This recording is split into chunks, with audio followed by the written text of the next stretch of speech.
Hello students, अपन पढ़ रहे थे बीएससी फाइनल ईयर की फिजिकल केमिस्ट्री का topic spectroscopy, second unit physical chemistry की। तो उसमें आज अपना जो है वो पढ़ेंगे अपन रोटेशनल स्पेक्ट्रा। तो रोटेशनल स्पेक्ट्रा में आएंगे आपके डायटोमिक मॉलिक्यूल्स। तो रोटेशनल स्पेक्ट्रा क्या होता है? ये माइक्रोवेव रीजन के अंदर स्पेक्ट्रोस्कोपी का अध्ययन किया जाता है, जिसमें कि होमोडायटोमिक मॉलिक्यूल्स जो हैं वो अपना स्पेक्ट्रा नहीं देते हैं।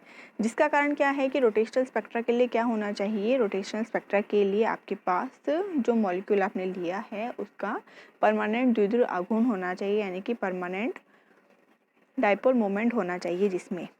लेकिन जो अपने होमोडायटोमिक मॉलिक्यूल्स होते हैं, यानी कि समद्विपरमाण्विक अणु जो होते हैं, यानी जिन अणुओं के अंदर, जिन मॉलिक्यूल्स के अंदर सेम प्रकार के परमाणु पाए जाते हैं, जैसे कि नाइट्रोजन, ऑक्सीजन, हाइड्रोजन, क्लोरीन, ये क्या है? अपने कुछ डायटोमिक मॉलिक्यूल्स हैं, यानी जिनके अंदर समान प्रकार के परमाणु पाए जाते हैं। तो इनमें क्या होता है? डाइपोल मोमेंट इनका जीरो हो जाता है। तो डाइपोल मोमेंट द्विध्रुव आघूर्ण जीरो होने की वजह से क्या होता है? ये रोटेशनल स्पेक्ट्रा नहीं देते हैं। ठीक है, यानी कि इनमें परमानेंट म्यू जो होता है, म्यू अपन डिनोट करते हैं द्विध्रुव आघूर्ण के लिए। तो परमानेंट जो म्यू होता है इनका, डायटोमिक मॉलिक्यूल्स के परमानेंट डाइपोल मोमेंट जीरो होता है, जिस वजह से ये माइक्रोवेव रीजन के अंदर रोटेशनल स्पेक्ट्रा नहीं दिखा पाते हैं। अब इसकी रेंज क्या होती है? माइक्रोवेव स्पेक्ट्रोस्कोपी, इसको माइक्रोवेव स्पेक्ट्रोस्कोपी भी कहा जाता है या फिर रोटेशनल स्पेक्ट्रोस्कोपी। इसकी रेंज होती है 10⁻² to 1 सेंटीमीटर की परास में ये स्पेक्ट्रा जो है अपन को प्राप्त होते हैं। तो डायटोमिक जो मॉलिक्यूल्स हैं ये क्या होते हैं? हमेशा रेखीय होते हैं और विभिन्न प्रकार के जो है घूर्णन दर्शाते हैं। अब इसमें जैसे एक सिंपल रिजिड रोटेटर अपन को दिखाया गया है, या फिर इसमें देख लीजिए ये आपके डायटोमिक मॉलिक्यूल्स के बारे में बताया गया है। तो ये दो तरीके से घूर्णन कर सकते हैं, एक तो लॉन्गिट्यूडनल एक्सिस पर और एक हॉरिजॉन्टल एक्सिस पर। ठीक है, उसके बाद बताया गया अपन को रिजिड रोटेटर। रिजिड रोटेटर के अंदर क्या है? इसमें जो आपके जी है ये गुरुत्वीय केंद्र है। रिजिड रोटेटर दिखाया गया है जिसमें कि डायटोमिक मॉलिक्यूल बताया गया है। होमोडायटोमिक मॉलिक्यूल यानी कि समद्विपरमाणुवीय यौगिक जो है वो तो देते नहीं है रोटेशनल स्पेक्ट्रा, लेकिन डायटोमिक मॉलिक्यूल्स जो हैं जिनमें समान प्रकार के परमाणु नहीं पाए जाते, जैसे कि मान लीजिए HCl इसका सबसे अच्छा एग्जाम्पल है रोटेशनल स्पेक्ट्रा का।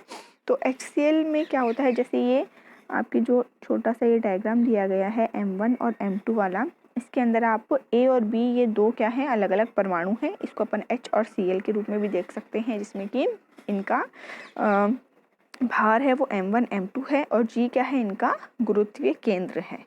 ठीक है, और गुरुत्वीय केंद्र से दूरी A के सेंटर की है आपके R1 और B के सेंटर की है R2। अब ये एक छोटा सा डेरिवेशन है जिसके अंदर अपन रिजिड रोटेटर के लिए क्या निकालेंगे? I यानी कि जड़त्व आघूर्ण की अपन गणना करते हैं। ठीक है, तो G के सापेक्ष घूर्णन, यानी इसका जो गुरुत्वीय केंद्र है इसके सापेक्ष इसका घूर्णन होगा, इसलिए I जो है इसका जड़त्व आघूर्ण यानी कि मोमेंट ऑफ इनर्शिया अपन किस तरीके से निकालेंगे? मोमेंट ऑफ इनर्शिया होता है m1r1 स्क्वायर, यानी m हो गया इसका भार और r1 हो गया इसका गुरुत्वीय केंद्र से इसके केंद्र की दूरी, जो A के लिए है R1 और B के लिए है R2। ठीक है, तो इन दोनों के लिए डायटोमिक मॉलिक्यूल के लिए क्या हो गया? टोटल जड़त्व आघूर्ण मोमेंट ऑफ इनर्शिया क्या हो गया? m1r1 square plus m2r2 square. ठीक है, अब m1r1 is equal to m2r2 होगा, तो इससे अपन क्या ज्ञात करेंगे? इससे अगर अपन m1 की वैल्यू अगर अपन निकालते हैं तो क्या आएगा? m2r2 और r1 जो होगा वो इसके अपॉन में चला जाएगा। ठीक है, इसलिए I की वैल्यू यानी मोमेंट ऑफ इनर्शिया की वैल्यू क्या हो जाएगी?